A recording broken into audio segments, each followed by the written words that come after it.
హ్మ్. 100 గ్రాముల సీతాఫలాన్ని తీసుకుంటే మనం తినే పదార్థం ఉంటుంది కదండి, గింజలు తీసేయాలి, తొక్క తీసేయాలి, లోపల గుజ్జు ఏదైతే ఉందో అది 100 గ్రాములు తీసుకుంటే 71 గ్రాముల నీరే ఉంటుంది. హ్మ్. శక్తి 104 క్యాలరీల శక్తి. ఓకే.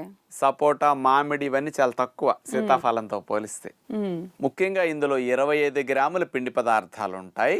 కొవ్వులు 0.6 గ్రామ్స్, కొవ్వులు అసలు ఎక్కువ ఉండవు. హ్మ్. మాంసకృతులు 1.7 గ్రాములు, 2.5 గ్రాముల పీచు పదార్థాలు ఉంటాయి. రక్షణ వ్యవస్థకు సంబంధించిన విటమిన్ సి 20 మిల్లీగ్రాములు ఉంటుంది, కాల్షియం 30 మిల్లీగ్రాములు ఉంటుంది. ఈ ఓవరాల్గా ఉన్న స్థూల సూక్ష్మ పోషక విలువలు అన్నమాట. మరైతే డాక్టర్ గారు ఈ పండును అసలు వర్షాకాలంలోనే ఎందుకు ప్రవేశపెడుతుందండి మన ప్రకృతి? మరి వర్షాకాలము అంటే రకరకాలుగా అంటువ్యాధులకి పెట్టింది పేరు. అవును. ఇన్ఫెక్షన్స్ ఎక్కువ వచ్చే అవకాశం ఉంటుంది, రక్షణ వ్యవస్థ పెరగవలసిన అవకాశం ఉంటుంది. కాబట్టి ఈ